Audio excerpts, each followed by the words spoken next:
안녕하세요. 주권연구소 이형구 연구원입니다. 오늘 주권 칼럼은 조선일보는 시민단체와 전쟁 중입니다. 조선일보가 윤미향 당선인과 정의연을 맹공격하고 있습니다. 조선일보가 정의연을 공격하는 건 새삼스러운 일이 아닙니다. 조선일보는 사소한 거리만 나와도 침소봉대하거나 사실관계를 왜곡하며 수많은 시민단체를 맹공격해왔습니다. 첫 번째, 참여연대의 경우. 조선일보가 시민단체를 공격했던 최근 사례는 바로 참여연대 공격입니다. 조선일보가 참여연대를 공격한 가장 눈에 띄는 사건은 2019년 9월 조국 전 장관 관련 논란 때 김경률 전 참여연대 집행위원장이 참여연대를 비판하며 탈퇴했을 때입니다. 조선일보가 참여연대에 대해서 조국 전 장관 논란에 대한 견해 차이만을 드러냈으면 그런대로 이해할 수 있습니다. 그런데 조선일보는 정치적 견해를 넘어 참여연대 흔들기까지 나섰습니다. 단적인 예로 조선일보가 2019년 9월 30일부터 10월 2일까지 3일 동안 참여연대를 향해 쏟아냈던 기사를 봅시다. 아래 나열된 기사는 모두 언론중재위원회의 중재에 따라 강제로 정정 혹은 반론 보도를 치러야만 했던 기사들입니다.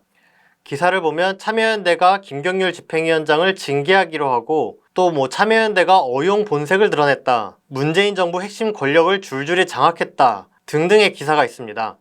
이런 조선일보 보도만 보면 참여연대는 시민단체라기보다는 회원의 의견 개진도 막는 거대한 권력 집단으로 여기게 됩니다. 이를 노린 듯 조선일보는 2020년 3월 3일 흔들리는 참여연대, 관변단체 전락, 2달 새 660명 탈퇴라는 기사를 내보냈습니다. 회원들이 참여연대의 반발에 대거 탈퇴했다는 듯이 보도한 것입니다. 그러나 이 또한 진실은 달랐습니다. 참여연대는 매년 하반기에 2년 이상 회비 미납 상태인 회원들을 본인 의사 확인을 거쳐 탈퇴 처리하고 있습니다. 2017년과 2018년에는 각각 1천여 명의 회원을 정리했습니다. 2019년에는 어땠을까요? 참여연대가 탈퇴 처리한 회원의 수는 530명입니다. 평년의 절반 수준으로 줄어든 것입니다. 그런데도 조선일보는 매년 진행하는 회원 정리 사업을 마치 회원의 반발이 거세진 결과인 것처럼 포장했습니다. 오히려 조선일보가 지적한 2019년 11월부터 2020년 2월에 참여연대에 신규 가입한 회원은 탈퇴한 회원보다 156명이 더 많습니다. 2019년 한 해에 신규 가입한 회원의 수 또한 2019년 1927명으로 2017년 1219명, 2018년 1108명보다 대폭 확대됐습니다. 조선일보는 참여연대가 위기를 맞은 듯 보도했지만 실상은 정반대였던 거죠. 그 외에도 조선일보의 종편 채널인 TV조선은 2018년 4월 18일 퇴직금, 외유비용, 김기식 임기 말 후원금 물쓰듯 했다라는 기사에서 참여연대가 소속단체를 이용해 후원금을 빼돌린 듯 보도했습니다.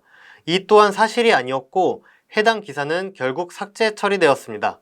조선일보는 김경률의 탈퇴 등을 계기로 참여연대를 비리를 저지르고 권력 집단이 되어 심각한 내홍을 겪고 있는 것처럼 만들어 사회적으로 매장시키려 한 것입니다.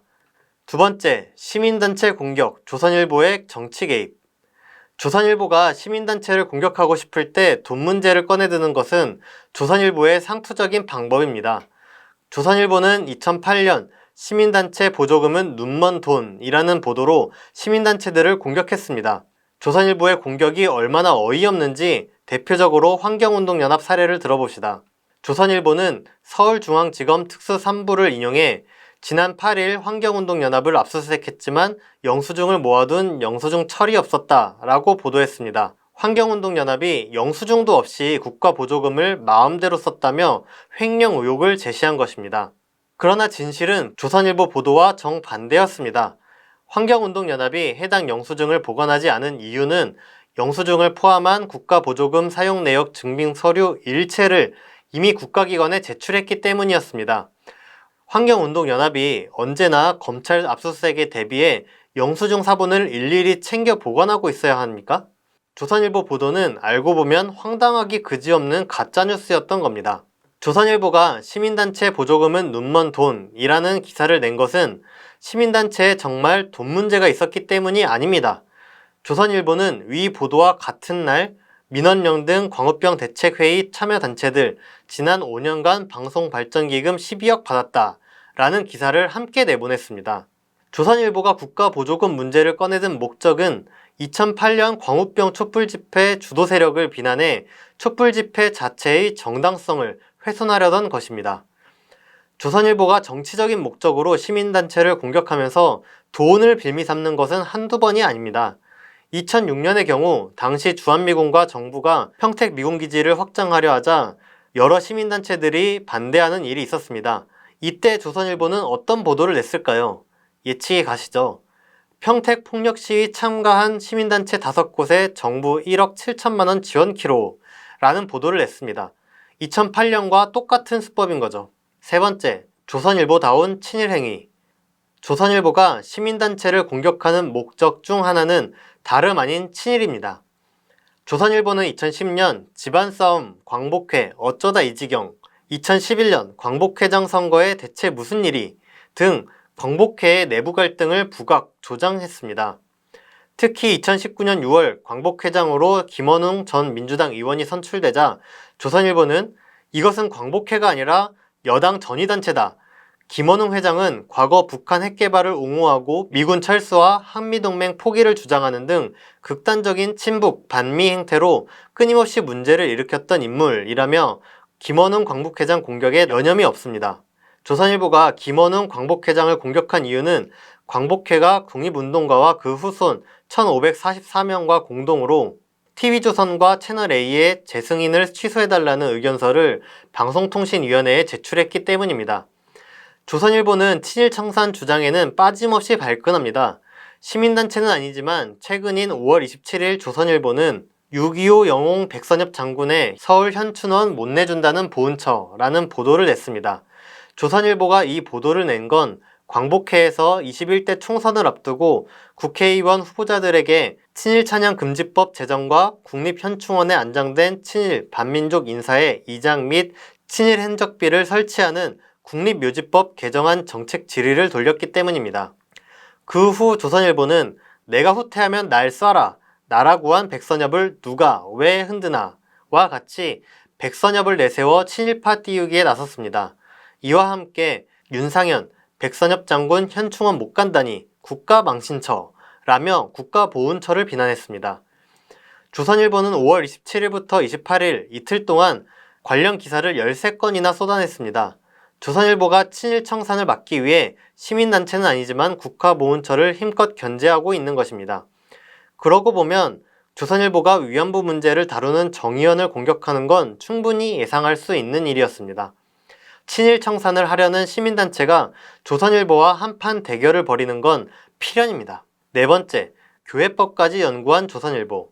박종철 고문치사 사건을 폭로하기도 했던 천주교 정의구현 사재단도 조선일보의 공격의 대상으로 찍혔습니다. 월간 조선은 정밀분석 천주교 정의구현 사재단, 정의구현 사재단은 교회법 위반한 임의단체라는 보도에서 천주교 교회법에 의하면 성전이 아닌 곳에서 미사를 집전하기 위해서는 주교회의의 승인을 받아야 한다 라며 천주교 정의구현 사재단은 교회법을 위반한 임의단체라고 주장했습니다.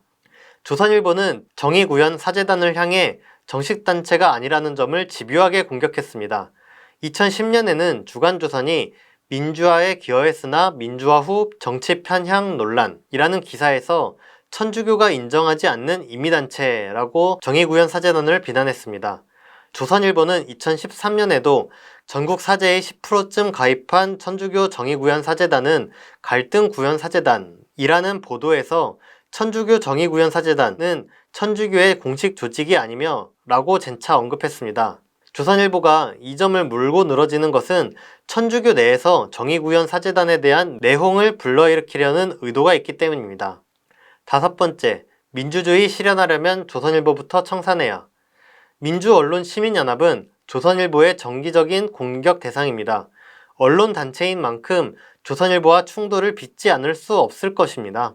조선일보는 2006년 민언련 출신들이 방송통신위원회 위원으로 내정되자 사설, 정권이 주는 돈과 감투에 입 벌린 민언련을 통해 권력의 사냥개라고 비난했습니다. 조선일보는 2019년에도 민언련 출신 인사가 방송통신위원장으로 임명되자 과거와 다름없이 공정성 필수 방통위장에 좌파 민언련 대표, 야, 방송장악 끝판왕이라는 기사를 내보냈습니다. 언론 분야 시민단체 인사가 방송통신위원회 위원으로 일하는 게 대체 무슨 잘못입니까?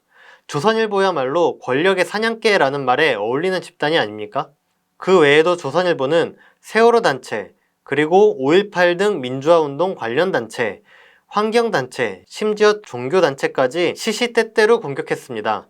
조선일보는 가짜 유공자, 북한군 침투설을 지속적으로 보도해 5.18 유공자들을 매도하였고, 세월호에 대해서도 세월호 리본은 나치 다윗별 같다 라고 도를 넘은 비난을 퍼부었습니다. 이러니 국민 속에서 조선일보가 언론이면 우리 집 화장지는 8만 대전경이다 라는 야유가 나오는 것입니다. 언론은 권력입니다. 우리나라 최대 발행부수를 자랑하는 신문이 가짜뉴스까지 동원하여 자신의 입맛대로 시민단체를 비난하고 무너뜨리려 시도한다는 건 매우 심각한 문제며 창피한 일입니다. 조선일보가 존재하는 한 진정한 민주주의를 실현하기란 하늘의 별 따기와 같습니다. 나라를 나라답게 만들고 국민을 진정한 나라의 주인으로 만들려면 조선일보부터 폐간해야 합니다. 오늘 주권 칼럼은 여기까지 하겠습니다. 감사합니다.